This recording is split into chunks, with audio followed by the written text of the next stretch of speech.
Football with friends is fun as hell. My name is Alex Dunlap here with Cody Carpentier on a big Wednesday night edition of the show. So pumped to be here with you here on Orange Bloods live from Mobile, Alabama at the Senior Bowl. We're at the convention center right now where we just got done with Media Day, getting to talk with some of these players. After an awesome day of practice. And Cody, Barron Sorrell, after a week where Barron Sorrell, so interesting week for Longhorn players here at the Senior Bowl, because out of 5 guys invited, only Barron Sorrell shows up, right? The only lonely. We talked 88 about, is great. 88 is great. We talked about him, or 4 is great. Well, as today is 4, yeah. yeah. We talked about it yesterday, but in case you didn't tune in yesterday, the deal was with the other guys, Andrew Makuba, Alfred Collins, Vernon Broughton, and Gunnar Helm. Haven't gotten the exact details about those guys, but it feels like from the overarching details we've gotten from the people around here, it's more of the same with them as it was with the Ohio State dudes, who none of them showed up.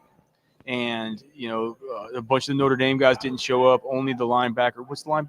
Number 20, Kaiser. He's a dog, man. Yeah. Riley Leonard is here. And then I think they have an offensive. They have an interior. Yeah, they have a guard here. But they had a bunch more invites than that. There was Penn State that had a bunch of invites that didn't show. Basically, I think Barron Sorrell needed to come here, and we'll have some kind of stuff in the war room about where he's projecting with the scouts that we're talking about. But he needed to come here and have a good week to kind of maybe get himself into some kind of day 2 consideration. I'm not sure that what we saw today was really that, but we did see some excellent flashes from him today. Man, some awesome plays that he made. And so if he was here kind of trying to up his stock, whereas these other guys were like, man, it's been a long season, or my agent says it's best for me to just kind of relax, get ready for the combine, make sure that I can perform at my best there. Barron Sorrell's like, no, man, I'm coming here to do it. He's been playing basically sort of behind a couple guys that are maybe coming in a little bit more high profile in Kennard, Devon Kennard from Kyle Kennard. Who is Devon Kennard? Devon Kennard played for the Lions. Okay, so Kyle Kennard from South Carolina, and then Princely Malin from Ole Miss, and some good players. And he's kind of been running out there with the third group. But then today, at the end of practice. So yesterday we talked on the show about the end of practice yesterday. Yeah, where we got – so basically at the end of these practices, what the coaches do is they say, okay, the players that had like big days during the day of practice, they get fired up and they go offense versus defense. And they say like, all right, let's get so-and-so out here, and he's going to go up against this guy.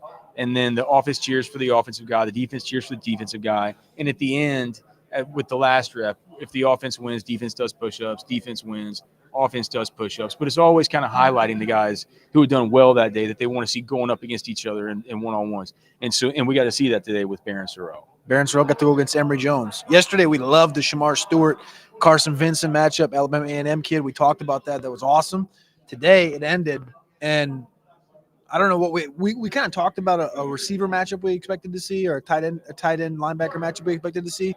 And the last one, they go Emory Jones, and Emory Jones is flanked by his guard and his center. So these are all guys from LSU. Emory Jones, right tackle, LSU, and they have the whole right side of that offensive line is LSU guys on some of these plays, and they bring all 3 of those guys out, and then they say, Barron Sorrell, get out here.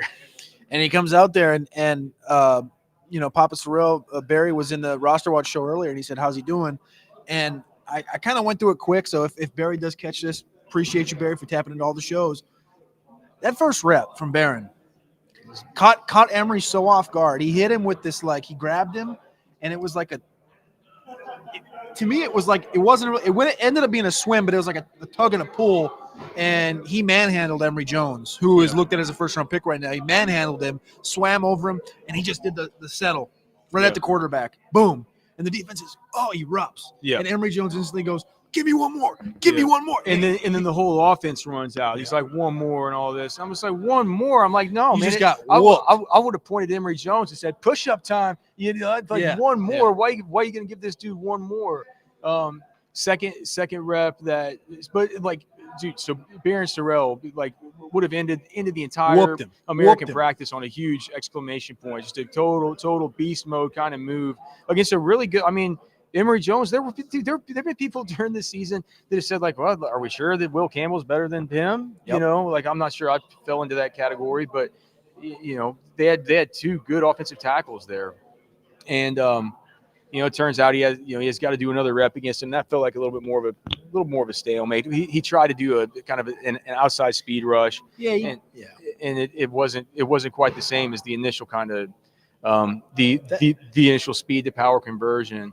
And then on the third one, I feel like it was maybe Then they wanted him to do a rubber match. Yeah. And on the third one, it felt like Sorrell probably won it with I the think bull. you would say it's a stalemate, but he had him right. He had him in the unders on both sides, and Sorrell was fully extended, like, Yeah. and he was controlling it. Yeah. He didn't run past him or anything, but he was controlling it. Barron had a great day. He had a great day. He wasn't bad yesterday, but he had a fantastic day today, and it just kept going. He looked fluid throughout. Again, I mean, we're talking about Shamar Stewart from A&M as a really high end guy. Sorrell isn't quite to that level, but Sorrell's having a great day. we got Rex St. Charles in the chat trying to.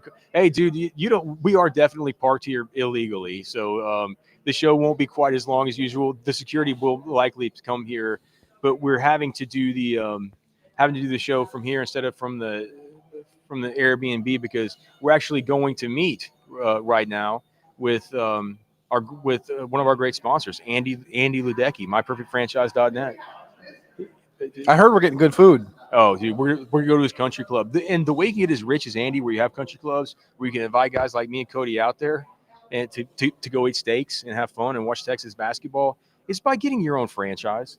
And you can do it at myperfectfranchise.net. You can contact Andy at 404-973-9901. He's a giant Longhorns fan. But most importantly, he's he's the thought leader and just an excellent source of knowledge about finding a franchise that's going to work for you, going to align with your professional goals, whether it's something where you're just looking to gain some passive income, whether it's something where you're looking for a total career change, where you want to take charge of this thing and really run the business. He's going to find something that's tailored perfectly for you, and he knows how to navigate the pitfalls. He knows how to do this stuff. But, dude, as importantly, I've gotten to know Andy. This guy's my friend. We're about to go have, Cody's going to meet him. He's an awesome dude. He's been a great sponsor for us. Make sure and check out Andy at myperfectfranchise.net. It's super easy to set up a meeting with him.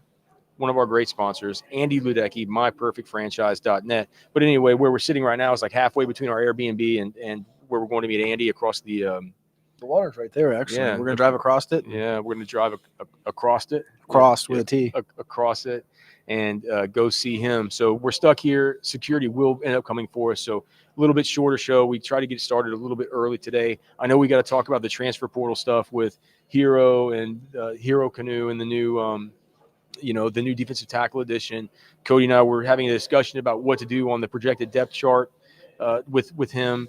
And we're going to talk about that. But before we do, just any other overarching things, like I know we're going to have a bunch of stuff from the war room, kind of scuttlebutt we've heard about these Longhorns and what's going on with them, how people are seeing them in the draft, some other things ancillary to them. I got to talk to a bunch of players today that played Texas and stuff like that, Donovan Edwards, others. Anything that kind of stands out to you just from the Senior Bowl in general, just football-wise, that people want to hear about? Actually, a guy that you kind of pointed at and had a really good day too was Jake Brenningstool from Clemson, the tight end. I think he was number 19. But for Clemson, he had a fine year. I think he had north of 500, 600 yards. Didn't do a ton against Texas. I talked to him, big dude, great guy.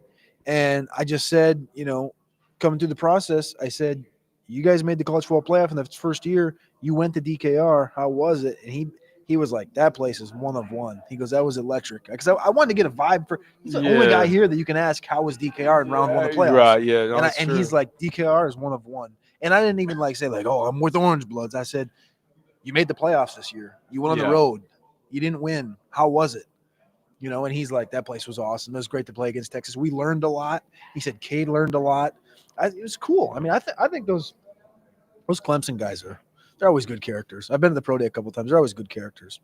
Stool looked great today. I mean, I think so. I think Texas fans will remember that catch that he made on the west sideline versus Texas. He's a good player.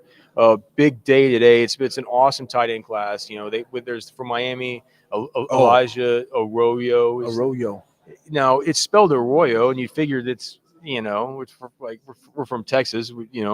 You pronounce it like it is, but he says it's Arroyo, so it's how he says it. It's important.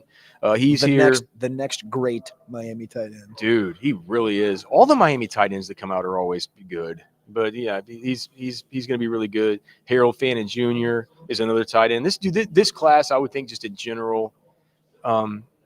It's so much better at running back and tight end than it is at wide receiver as far as we're talking about skill guys. And then there's also the conversation to be had about Quinn Ewers, what this week has meant to him. Well, as far as the quarterbacks. Well, I mean, we did the top 10 thoughts last night with Roster Watch, and the last thought was, I know there's been a lot of conversation about Quinn on Orange Bloods, as there always has and always will be, where he fits in there. But we're talking about the draft side of things. It was just, Quinn's sitting in a good spot. We talked about, Quinn should go to Shrine Bowl, Quinn should go to Senior Bowl, whatever, what have you. To be quite frank, like with his understanding of his injury and his injury history, he didn't need to come here, because what all these guys have done is lower the draft. All the guys that you expected, like, hey, what's Stark going to do? Hey, what's Milroe going to do? Hey, what's this guy going to do? They've all pretty much lowered, and like the guys like Seth Hennigan from Memphis, you're like, hey, I don't know who that guy is, but now I do. He looks as good as these dudes. Yeah, whatever. Yeah. Quinn is at home rehabbing. He's going to be at the combine in 4 weeks, and that's a setting that we've talked about. Quinn's going to excel in. So buy your Quinn Ewers, and it's a artificial thing to say, but it's like buy your Quinn Ewers stock now, because the combine's coming, the pro day's coming, and Quinn's in a good spot. Well, who's going to be quarterback 3? Well, I mean, they're talking about potentially Jackson Dart as 2-3 with Shador or whatever. I don't buy into that narrative. My narrative would be 3 is wide open. It's just wide open. It's like, and even more so, and you would just think coming into this week. So I just picture picture like an all-star game setting, right? And picture these guys going in team drills in an all-star game setting. And what you're wanting to see from the quarterbacks, these guys are playing thud, right? They're not really taking each other down. They're hitting each other. Some of these dudes are with the ball in their hands. Of course, they're going to go down and stuff like that. But once the ball carrier sort of gets the ball in his hands, or once the quarterback is on the run or something like that, it's a little two-hand touchy. They're not here trying to get each other hurt before the combine, right? And so you think about, all right, take Jalen Milroe, for example. Dude, he looks bad out here. He had a couple of nice throws, but the thing about this game and the thing about this setting is it doesn't cater at all to what he does best. It does, like, if Jalen Milroe sees something where there's like terrible gap integrity on a run lane, and he pulls the football and he goes and sprints up there and he gets 12 yards untouched, and then it would have been a play where he would have spit out for another 30 yards on top of that, right? Those are the kind of things that Milroe can do, right? You do that at the Senior Bowl, and that's a bad play. Like, they don't want to see that. They want to see that you can get to your first read. If you can get to your first read, if you can get off it, progress to your second one. Milroe is sitting back there, and he can't go through this stuff. He succeeds without structure in a normal offense. This entire event is built for structure. It's thud. People stay up. It's built for structure so they can get this analysis. And when these guys run it, it takes away the whole point of the practice. To a certain degree, Riley Leonard too is that same way. He can hurt you with his legs.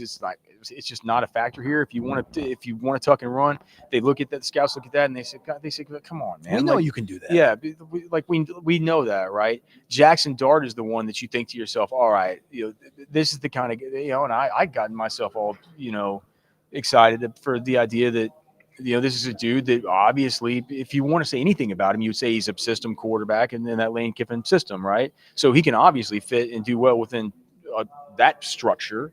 And this is a more vanilla, simple down kind of, or more stripped down, vanilla, simple sort of structure here. So you would think, all right, well, this guy's going to come in and slice and dice. And I mean, he had some nice throws, but nothing that, like you said, it's like, well, how much does he distinguish himself from even the Canadian kid or the Memphis guy? Yeah. It's just not that much different. Even Dylan Gabriel, that looked better than a lot of these dudes yesterday. Today doesn't look that good. And like, here's the other thing about Dylan Gabriel. Like we say Quinn is small. People complain like Dylan Gabriel is small. Quinn When makes Dylan Gabriel look like a Yeah. Spud Webb. Dude. Yeah, I mean, he's a little fella. Think you about know? like Arch to Quinn.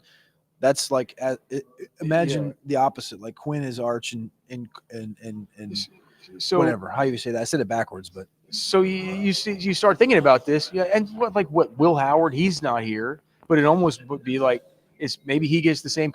I feel like Quinn Ewers gets a boost here, Yep. just by the simple fact of not being here, yep, 100%. just by not being one of the ones that just can't like they can't sustain offense, and I think it also has to do with the fact that the wide receiver, it's not a good wide receiver class, and I think that the top wide receiver here is probably Jalen Knoll from Iowa State, who I wasn't expecting coming in.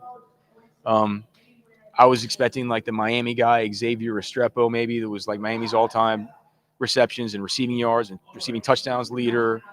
Jalen Royals. There was Jalen Royals from Utah State that was uber productive there. Still banged up, so he's not even. I don't know, man. You originally had Alec Iamaner from Stanford coming here that has just a bunch of mouth-watering traits. He ended up not coming.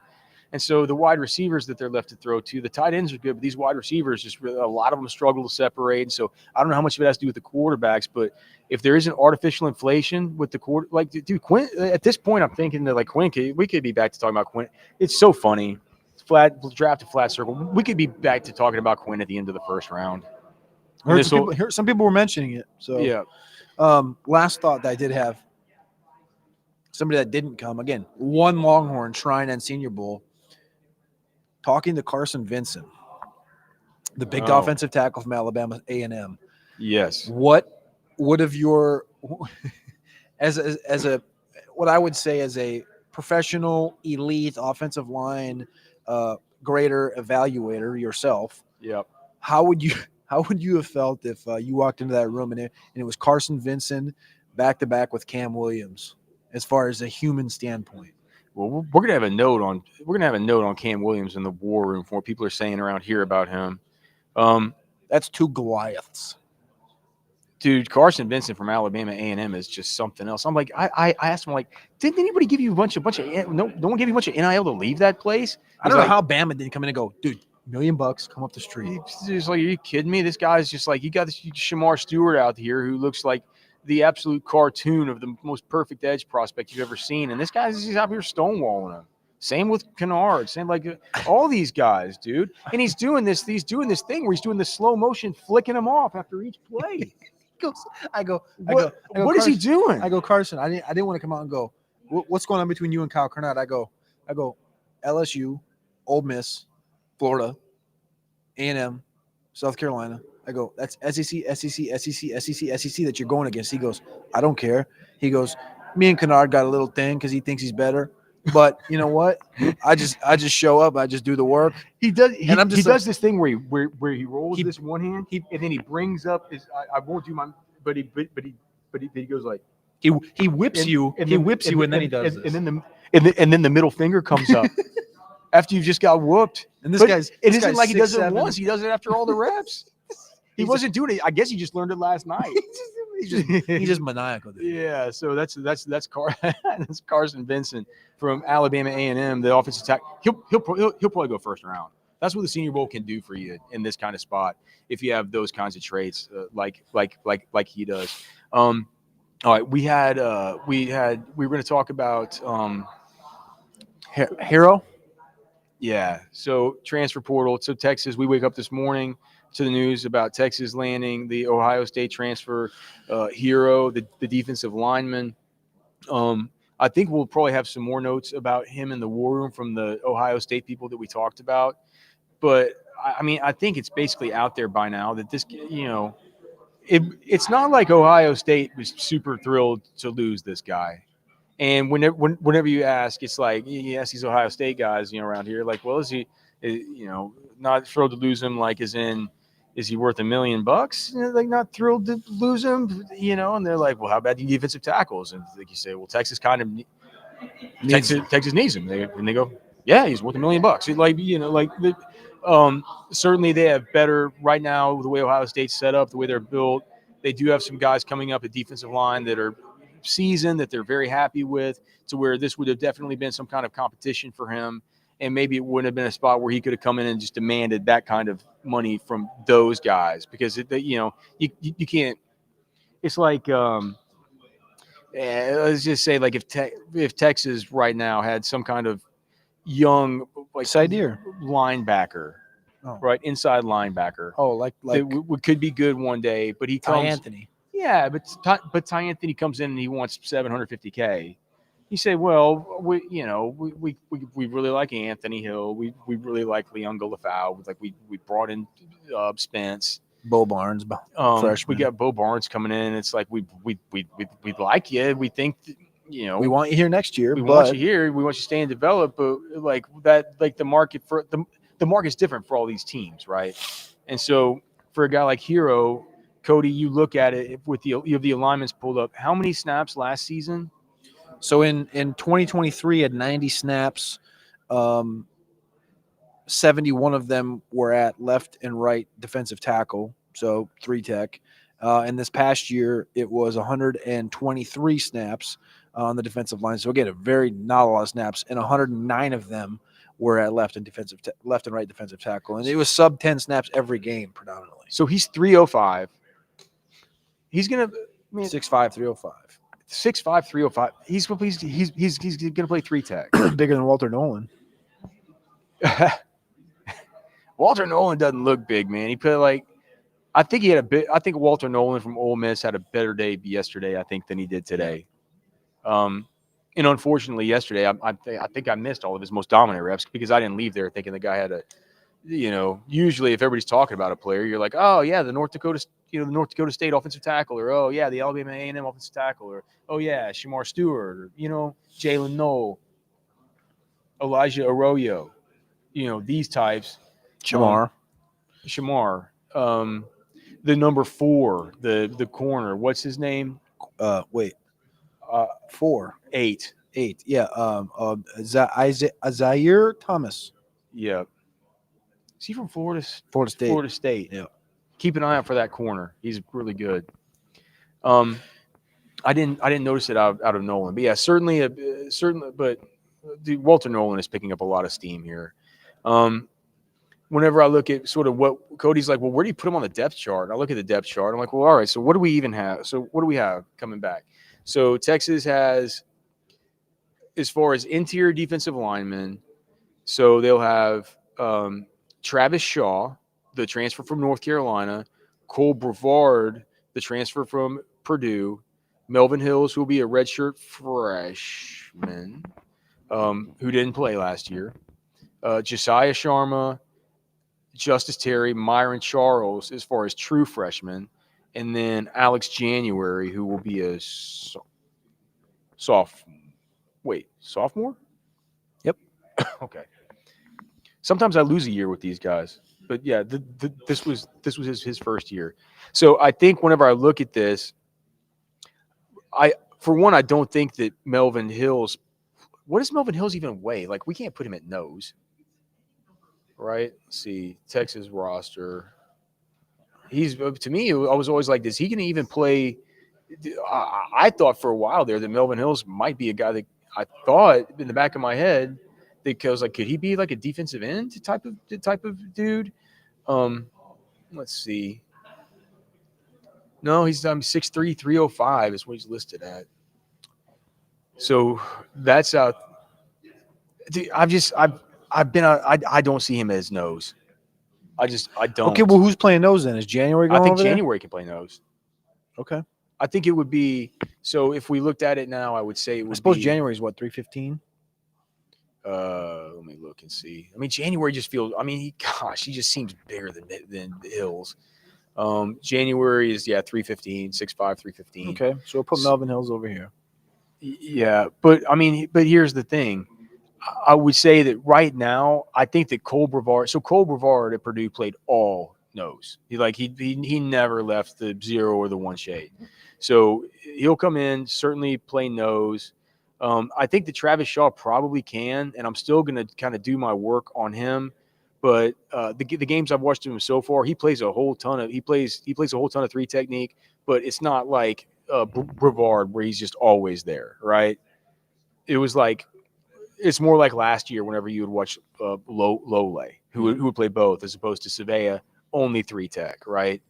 Um, I think that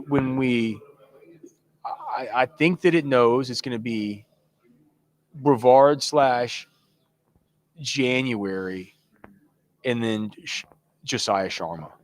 Yep. And then at the defensive tackle, obviously you're going to have Shaw, you're going to have Hero, and then what does that mean? I just think that Justice Terry is going to It's the Justice Finkley thing from last year. You have Justice Terry is going to Colin Simmons has to beat Justice Finkley before he can get up there. Justice Terry is going to have to go through Melvin Hills. It's a due process. It's going to happen on day one, but it's going to happen in the first. Like it just has to. You have to do due process. I think.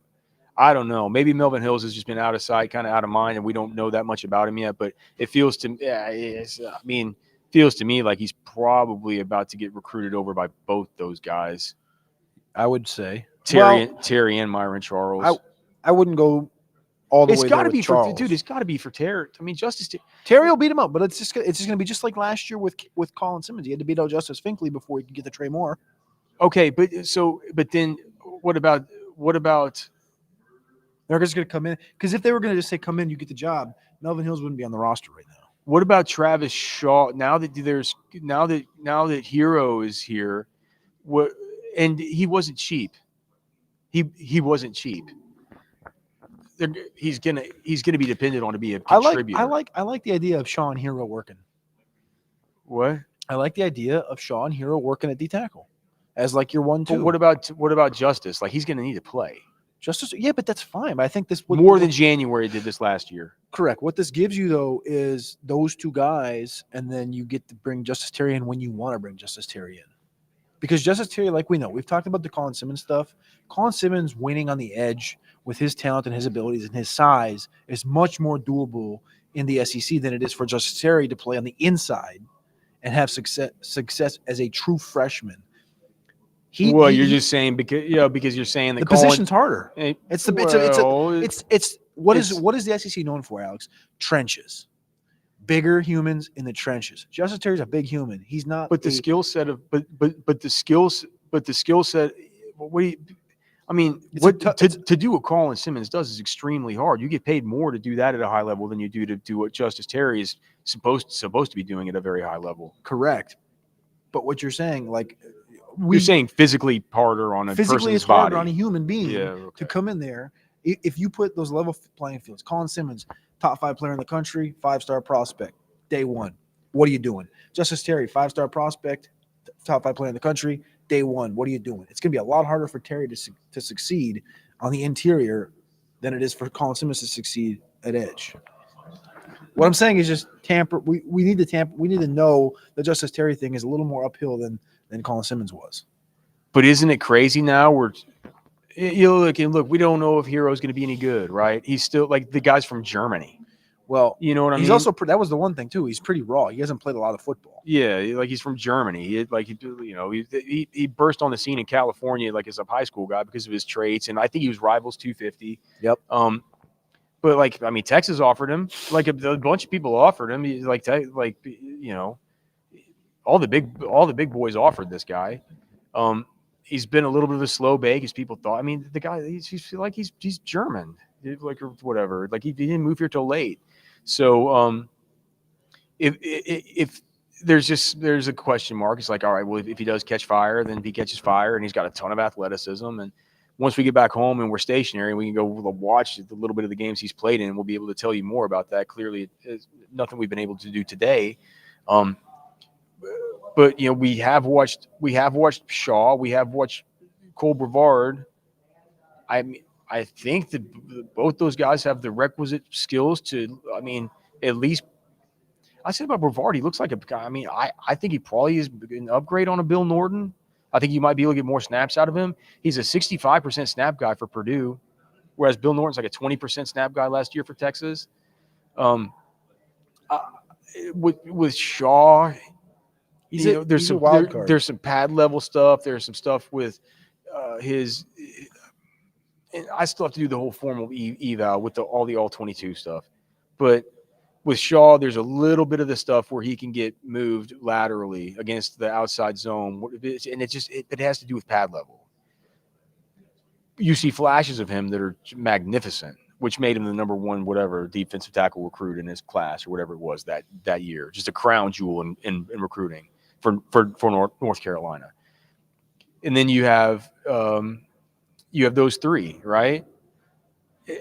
Even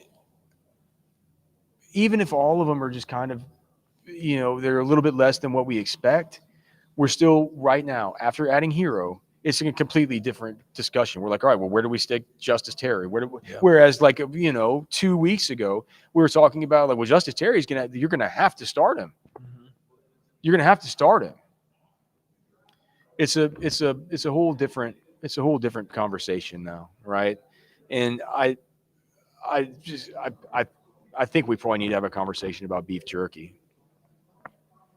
Delicious beef jerky. Do I have any in here? Did you eat it all? I think I might have eaten it all.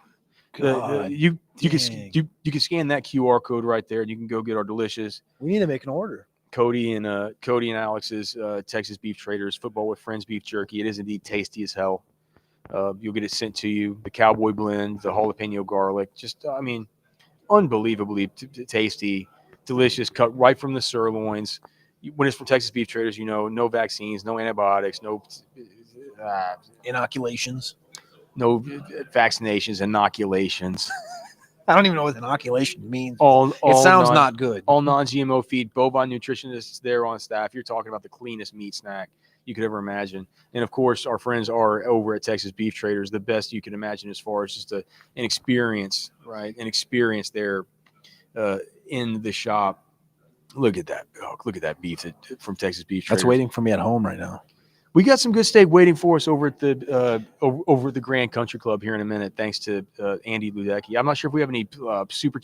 They are clearing out the room. They're even making McShay leave, and they're coming our way. Cody. Dude, McShay was doing 3 hours over there. We do have a couple. We do have one. JD Hack says, A&C, are y'all going to be in Indy this year?